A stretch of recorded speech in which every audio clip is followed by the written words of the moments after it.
Hello and welcome to the Quever channel. I am Jason, your host. As you can see, Zach is playing with his bones that I've given him, his dentistics. I'm having a pretty good day. I think I got about 4 hours sleep, which is good for me.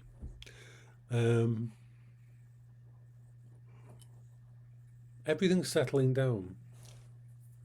I'm looking into having a custom mobility scooter built. I'm finding out how much it would cost.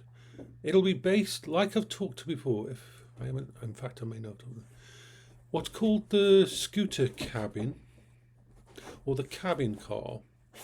They're all built on the same framework. These frameworks come from a factory, and then each company in the mobility sphere changes it slightly, puts add-ons onto it, and makes it into a better vehicle from their perspective. Saki, what are you doing?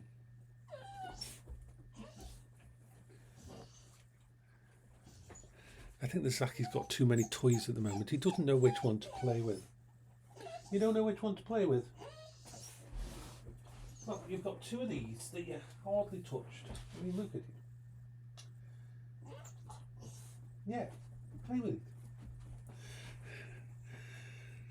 And so there's a company out there in the UK that actually takes the base model and then you say what you want. Like, I want to have both the heating system, but there's an add-on available for the scooter cabin that's to keep you cool as well. So it's a cooling system as well as a heating system, and that's the one I want, so that in the summer when I'm out on the scooter I can keep myself cool, in the winter keep myself warm. It's obvious.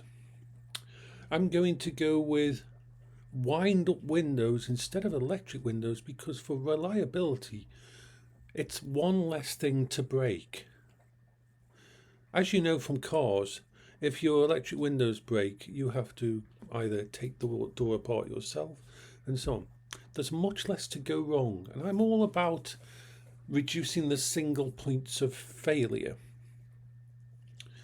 in every part of my life. A mobility scooter is my most amazing add-on to my situation. For many years I didn't leave the house at all, except for hospital visits.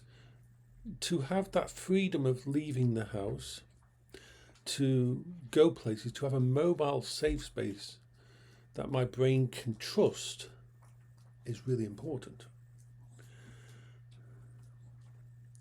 Now, one of the problems with the Quingo is it's very hard to customize a Quingo.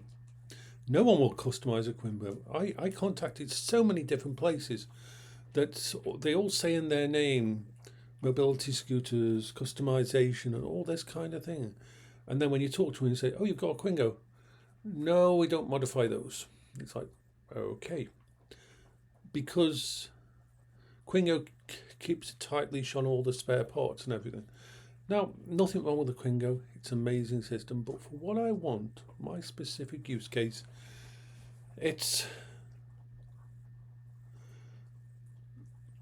the best I've got at the moment, but it's not ideal. I went out on the Quingo yesterday. This has a lovely video I did on the Quingo, but I'm going to have to delete it because it was really nice, actually. I mean, it's for a ride. I was going down the path on the Quingo, and this older gentleman walked past, and he stopped and says, "Can I ask you some questions, please?" He was very polite. He wasn't crowding me or anything. And so I said yes. So he was very interested in the Quingo because he's having trouble walking and is thinking of getting a mobility scooter. He'd never seen the specific type with the canopy and everything. And it was very interesting. I explained to him that you can get them very cheap. Well, not cheap, but very cheap compared to their main price. If you go to eBay, there's a lot of trusted sellers that buy up reconditioned ones. Yes. Have you had your sweetie? Where's your sweetie? You've got a sweetie over there. I can see it on the sofa. Go get it off from there, you daft sod. I mean, seriously. Now you knocked it on the floor.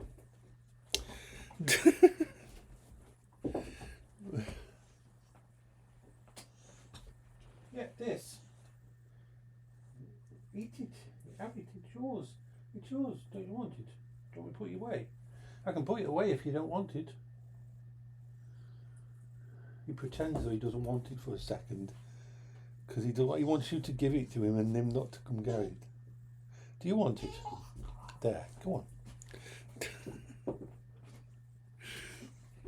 So, having a custom version of the cabin scooter with the uprated batteries, the only downside is they don't do 150 amp and they don't do the lithium batteries. Lithium batteries are good in a phone, good in certain things, but unless you're going for a mobility scooter that you need to make sure you have a lot of weight allowance, it can cut the weight allowance on them.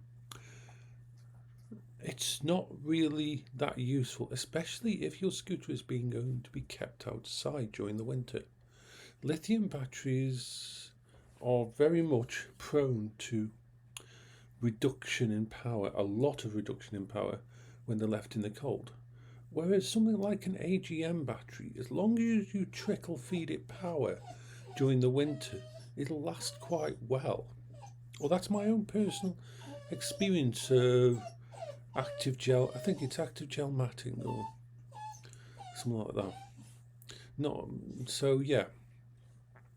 So it'll only have 40 miles range, not the 60 miles range of the other version that I'm thinking of.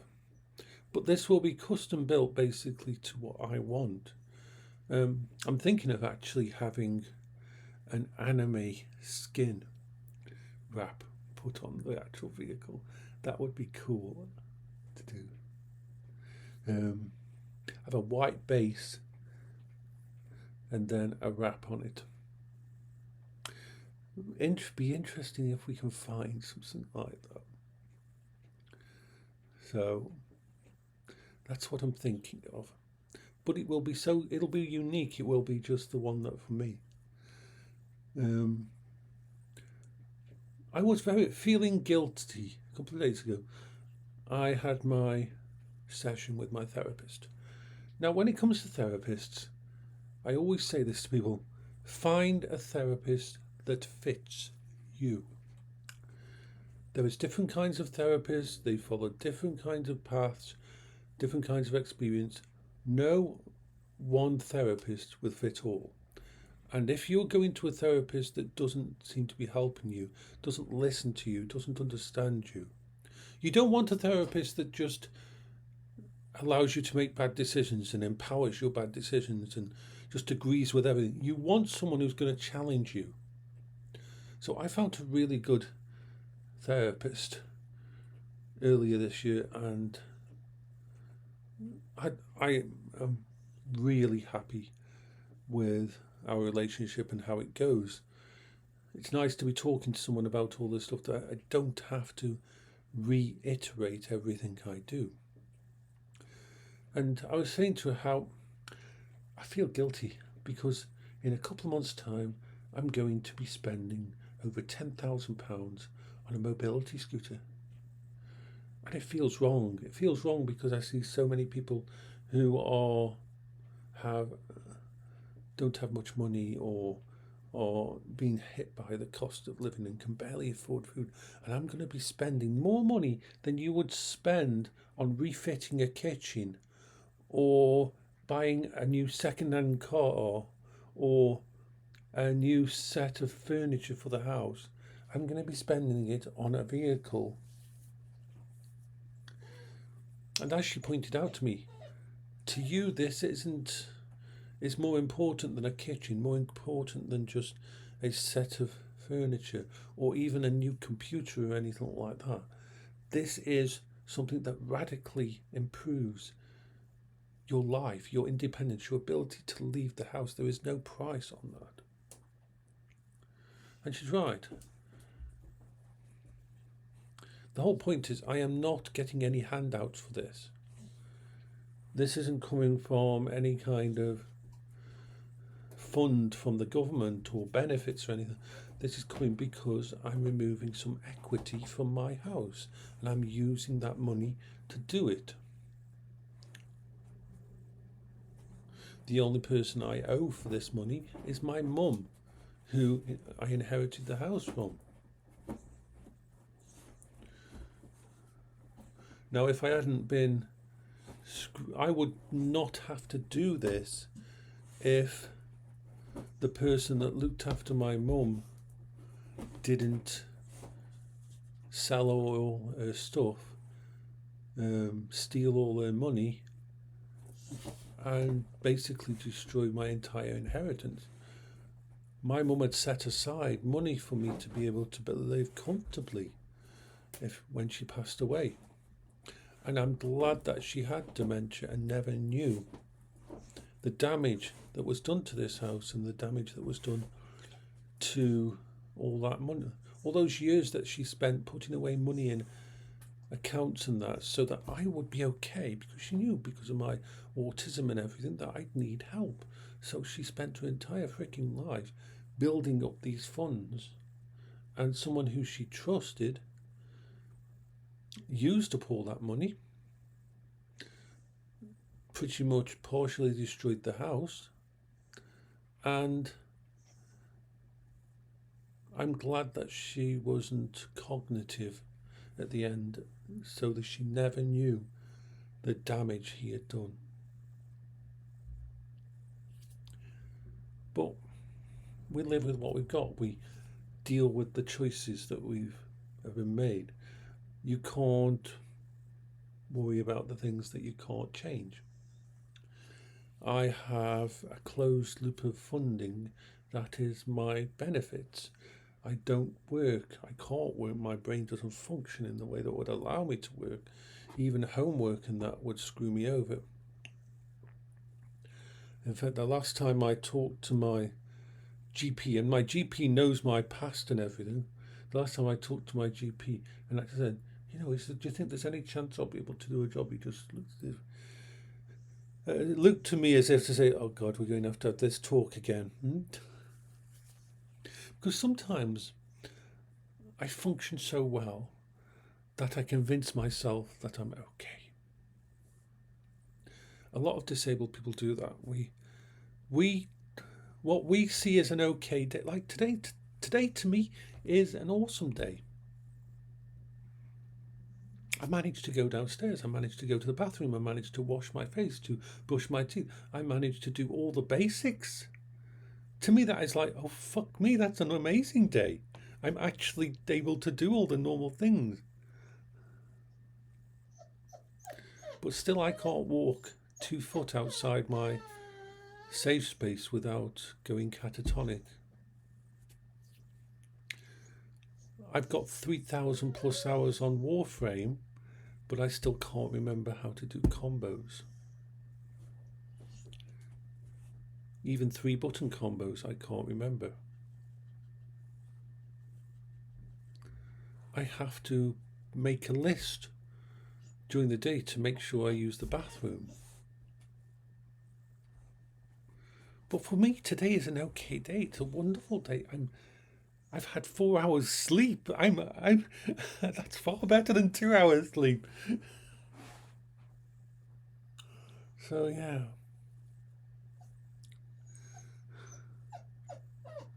But yeah, there won't be any videos for that going up because if I record someone, if people just on the street, that's fine. As they're walking about and do their thing. But if someone comes up to me and asks me a question, or I go past a school and there's children there, then that footage gets destroyed. It's not that I'm doing anything wrong with it, it's just I don't feel comfortable posting videos with children on because I know what people are like. There's some people out there that are very, very bad. And I don't like if someone comes up and asks me a question that they don't know I'm recording, they don't know I'm vlogging, and so whatever I record goes away. So I hope you're all having a wonderful day. Like I said, I'm having a good day. I'm just planning some things. One of the other things I'm planning is my NAS, my house NAS. Now you know I had an Unraid server, I had a PowerEdge server, and it all came down to the same problem: cost of use. Being on benefits and that, I can't afford to run a server in the background that's going to idle at 150 to 350 watts. I just cannot do that. I can't, and I don't want a server system that I have to keep turning off and on. I want it on all the time, but it's got to be. So that's why I've settled. Basically, I mean, unless something amazing comes out of the woodwork or someone gives me an idea, this little MacBook Air that's sitting right here is the basis of my house media system. It runs it's only got 16 gigabytes of VRAM. It's an M4 one. It's the base model basically. It's only got something like a 500 gig SSD in it, but I've got multiple SSDs hooked in up through the Thunderbolt, and I think it's like 36 terabytes worth of space, network accessible. It runs my AI model. It can run like 300 of my PC games, and it does all my media and my TV that I watch at night and everything. It's all set up for that. And it idles at, what's it idling at? Because they've got the thing down there. 12.7 watts. And that's even though I'm using OBS at the moment. 12.7 watts. That's less than a fucking LED light. You got to think, when I was growing up, our light fixtures were 60 watts, 80 watts, and 100 watt lights. Compared to these lights that we've got here, it's amazing, these lights. The entire lighting for my entire house is less than one bulb from when I grew up. That's a good thing. So yeah, this is Jason for the Quibber channel. I've rambled for a bit. I hope you're all having a wonderful day.